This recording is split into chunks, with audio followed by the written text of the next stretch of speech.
ಚಂದ್ರ ಚೂಡಮಣಿ ವಜ್ರ ನಾಗಮಣಿ ಮುತ್ತು ರತ್ನಗಳ ಗಣಿ, ಜನರ ಮನಸ್ಸಿನ ಪ್ರತಿಧ್ವನಿ, ಕನ್ನಡ ಕುಲದ ಕಣ್ಮಣಿ. ರವಿಕೃಷ್ಣ ರೆಡ್ಡಿ. ಭೇದ ಭಾವವೇ ತಿಳಿಯದಿರೋ ತಾಯಿಯ ಮನಸ್ಸು ನಿಂದು ದೊರೆ, ಪಾಪ ಕರ್ಮವ ಕಳೆದು ಬಿಡು ಗಂಗೆ ಅಂಶವು ನಿಂದು ದೊರೆ.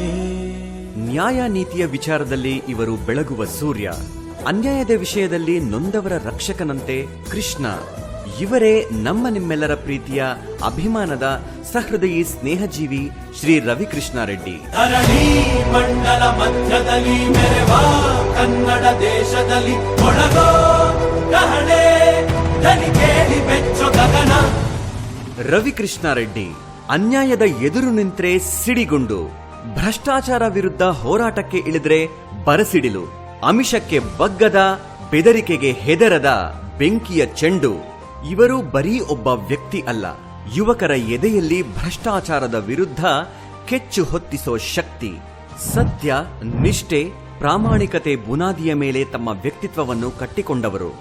ಮೌಲ್ಯಗಳ ಬುನಾದಿ ಏರಿ ಎತ್ತರಕ್ಕೆ ಬೆಳೆದು ನಿಂತವರು. ಮಹಾತ್ಮ ಗಾಂಧಿ ಅವರ ಅಹಿಂಸಾ ಹಾದಿಯಲ್ಲಿ ನಡೆಯುತ್ತಾ ಕುವೆಂಪು ಅವರ ಸರ್ವಜನಾಂಗದ ತೋಟದಲ್ಲಿ ಬೆಳೆದವರು. ಕಾಯಕವೇ ಕೈಲಾಸ ಅನ್ನೋದನ್ನ ಜಗತ್ತಿಗೆ ಸಾರಿದ ಭಕ್ತಿ ಭಂಡಾರಿ ಬಸವಣ್ಣನವರ ಅಂತರಂಗ ಶುದ್ಧಿ ಬಹಿರಂಗ ಶುದ್ಧಿಯನ್ನ ಮೈಗೂಡಿಸಿಕೊಂಡು ಬಂದಿರೋರು.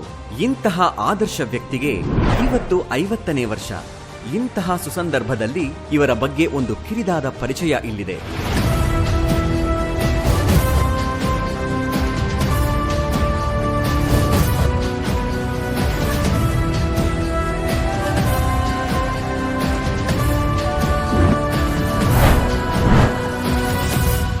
ಶ್ರೀಯುತ ರವಿಕೃಷ್ಣ ರೆಡ್ಡಿ ಊರು ಬೆಂಗಳೂರಿನ ಆನೇಕಲ್ ತಾಲೂಕಿನ ಬೊಮ್ಮಸಂದ್ರ. ಹುಟ್ಟಿದ್ದು 1974 ಜುಲೈ 14ರಂದು. ಇವರದ್ದು ರೈತಾಪಿ ಕುಟುಂಬ.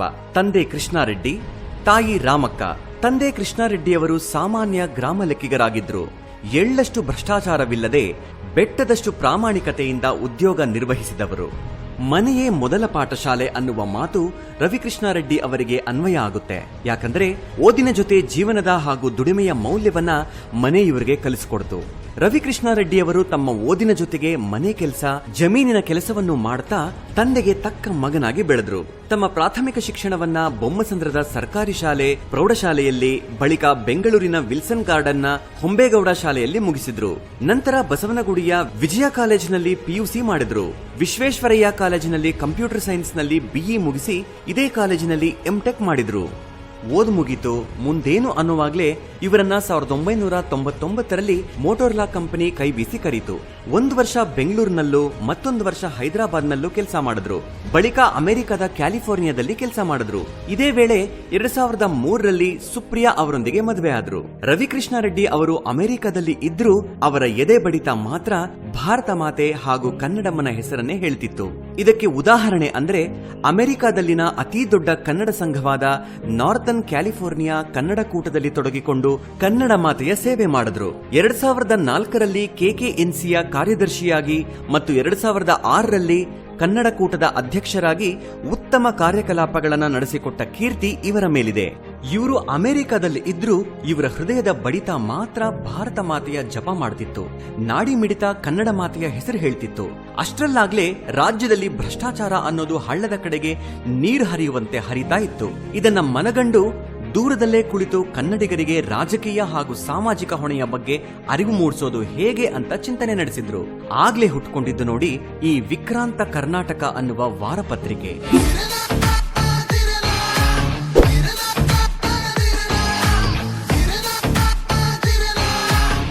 ಈ ಪತ್ರಿಕೆಯನ್ನ 3 ವರ್ಷಗಳ ಕಾಲ ತಮ್ಮ ಸ್ವಂತ ಹಣದಲ್ಲಿ ಮುನ್ನಡೆಸಿದ್ರು ರವಿಕೃಷ್ಣ ರೆಡ್ಡಿ ಅವರು.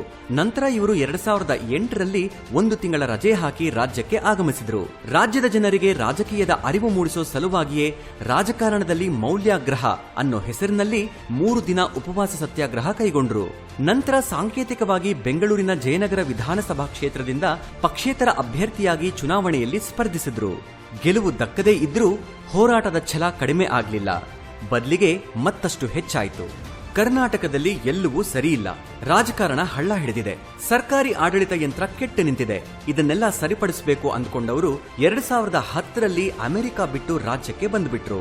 ಕೈ ತುಂಬಾ ಸಂಬಳ, ಕೇಳಿದ ಸವಲತ್ತು ಎಲ್ಲವನ್ನೂ ಬಿಟ್ಟು ತಾಯ್ನಾಡಿಗೆ ಮರಳಿದ್ರು. ಇನ್ನು ಅದು 2011ರ ಮಾತು. ಆಗ ಸಾಮಾಜಿಕ ಹೋರಾಟಗಾರ ಅಣ್ಣಾ ಹಜಾರೆಯವರು ಇಂಡಿಯಾ ಅಗೇನ್ಸ್ಟ್ ಕರಪ್ಷನ್ ಅನ್ನೋ ಚಳುವಳಿ ಆರಂಭಿಸಿದ್ರು. ಇದು ಗೊತ್ತಾಗಿದ್ದೇ ಅಣ್ಣಾ ಹಜಾರೆಯವರ ಬೆಂಬಲಕ್ಕೆ ನಿಂತುಕೊಂಡ್ರು. ಬಳಿಕ 2012ರಲ್ಲಿ ಸ್ವಚ್ಛ, ಪ್ರಾಮಾಣಿಕ ಮತ್ತು ಜನಪರ ರಾಜಕಾರಣ ಬೆಂಬಲಿಸುವ ಸಲುವಾಗಿ ಲೋಕಸತ್ತ ಪಕ್ಷ ಸೇರಿದ್ರು. ಇಲ್ಲಿಯೂ ಅನೇಕ ಜನಪರ ಹೋರಾಟಗಳನ್ನ ಮಾಡಿದ್ರು. ಅಲ್ಲದೆ ವಿಧಾನಸಭಾ ಚುನಾವಣೆಯನ್ನು ಎದುರಿಸಿದ್ರು. ಆದ್ರೆ ಹಣಬಲ, ತೋಳ್ಬಲದ ಮುಂದೆ ಜನಬಲ ಸಿಗದೆ ಸೋಲ್ಬೇಕಾಯ್ತು. ಇದಾದ್ಮೇಲೆ 2014ರಲ್ಲಿ ಅಣ್ಣಾ ಹಜಾರೆಯವರ ಇಂಡಿಯಾ ಅಗೇನೆಸ್ಟ್ ಕರಪ್ಷನ್ ಹೋರಾಟದ ಮೂಲಕ ಸ್ಥಾಪನೆಯಾಗಿದ್ದ ಆಮ್ ಆದ್ಮಿ ಪಕ್ಷ ಸೇರಿದ್ರು. ಅಲ್ಲದೆ 2014ರ ಲೋಕಸಭಾ ಚುನಾವಣೆಯಲ್ಲಿ ಬೆಂಗಳೂರು ಗ್ರಾಮಾಂತರ ಕೇಂದ್ರದಿಂದ ಸ್ಪರ್ಧಿಸಿ 17,195 ಮತಗಳನ್ನು ಪಡೆದರು. ಬದಲಾದ ರಾಜಕೀಯದಲ್ಲಿ 2016ರಲ್ಲಿ ಎಎಪಿಯಿಂದ ಹೊರಬಂದು ಲಂಚಮುಕ್ತ ಕರ್ನಾಟಕ ನಿರ್ಮಾಣ ವೇದಿಕೆಯನ್ನು ಸ್ಥಾಪಿಸಿ ಅದರ ಮೂಲಕ ತಮ್ಮ ಭ್ರಷ್ಟಾಚಾರ ವಿರುದ್ಧದ ಹೋರಾಟವನ್ನ ವಿನೂತನವಾದ ರೀತಿಯಲ್ಲಿ ಲಂಚಮುಕ್ತ ಅಭಿಮಾನಿಗಳ ಮೂಲಕ ಮುಂದುವರೆಸಿ ದಿನೇ ದಿನೇ ಲಂಚದ ಹಾವಳಿಯಿಂದ ತತ್ತರಿಸಿ ಹೋದ ಜನರಿಗೆ ಸಹಾಯ ಮಾಡುತ್ತಾ ಅವರ ಆಶಾಕಿರಣವಾಗಿ ಹೊರಹೊಮ್ಮಿದರು. ನಂತರ 2018ರಲ್ಲಿ ತಮ್ಮದೇ ಆದ ಕೆಆರ್ಎಸ್ ಪಕ್ಷ ಕಟ್ಟಿದ್ರು. ಇವರ ಕೆಚ್ಚಿನ ದಕ್ಷತೆಯ ಹೋರಾಟದ ಕಥೆ ಹೇಳಬೇಕು ಅಂದ್ರೆ ಮಂಡೂರು ಕಸ ಸಮಸ್ಯೆಯ ಬಗ್ಗೆ ಮಂಡೂರಿನಿಂದ ಬೆಂಗಳೂರಿನವರೆಗೆ 20 ಕಿಲೋಮೀಟರ್ಗಳ ಪಾದಯಾತ್ರೆ ಮಾಡಿದ್ರು. 2015ರಲ್ಲಿ ಕರ್ನಾಟಕ ಸರ್ಕಾರ ಗದಗ ಜಿಲ್ಲೆಯ ಕಪ್ಪತಗುಡ್ಡ ಅರಣ್ಯ ಪ್ರದೇಶದಲ್ಲಿ ಗಣಿಗಾರಿಕೆಗೆ ಮುಂದಾಯಿತು. ಈ ವೇಳೆ ಸಾಮಾಜಿಕ ಕಾರ್ಯಕರ್ತ ಎಸ್ಆರ್ ಹಿರೇಮಠ ಅವರ ಜೊತೆ ಹೋರಾಟ ನಡೆಸಿದರು. ಸಂಪೂರ್ಣ ಮದ್ಯಪಾನ ನಿಷೇಧಕ್ಕಾಗಿ ಆಗ್ರಹಿಸಿ 2017ರಲ್ಲಿ ಮದ್ದೂರಿನಿಂದ ಆದಿಚುಂಚನಗಿರಿಯವರೆಗೆ 95 ಕಿಲೋಮೀಟರ್, ಅಲ್ಲದೆ 2019ರಲ್ಲಿ ಚಿತ್ರದುರ್ಗದಿಂದ ಬೆಂಗಳೂರಿನವರೆಗೆ ಕೈಗೊಂಡಿದ್ದ 210 ಕಿಲೋಮೀಟರ್ಗಳ ಪಾದಯಾತ್ರೆಯಲ್ಲಿ ಭಾಗಿಯಾಗಿದ್ರು. ಜೊತೆಗೆ 2023ರಲ್ಲಿ ನಡೆದ ಸೌಜನ್ಯ ಕೊಲೆ ತನಿಖೆಯ ಮರು ತನಿಖೆಗೆ ಆಗ್ರಹಿಸಿ ಬೆಳ್ತಂಗಡಿಯಿಂದ ಬೆಂಗಳೂರಿನ ವಿಧಾನಸೌಧಕ್ಕೆ 330 ಕಿಲೋಮೀಟರ್ಗಳ ಪಾದಯಾತ್ರೆ ನಡೆಸಿದ್ರು.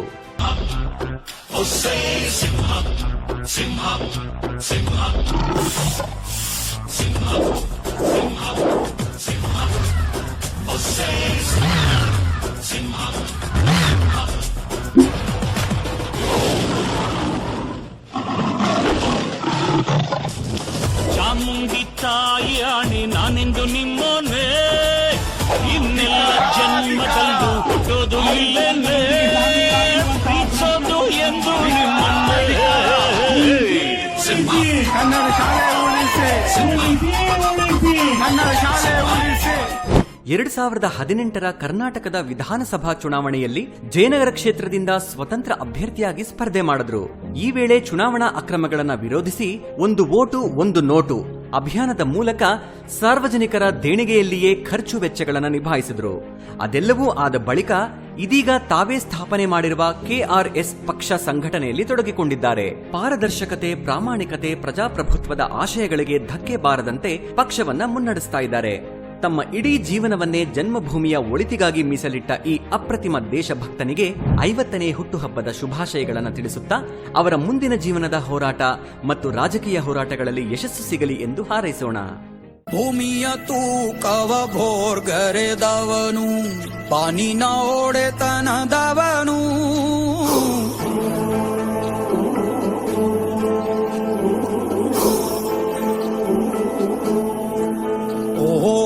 ನಕ್ಷತ್ರ ಮಂಡಲ ಚದುರಿಸಿದವನು, ಕಾಲವ ಎದುರಿಸಿದವನು,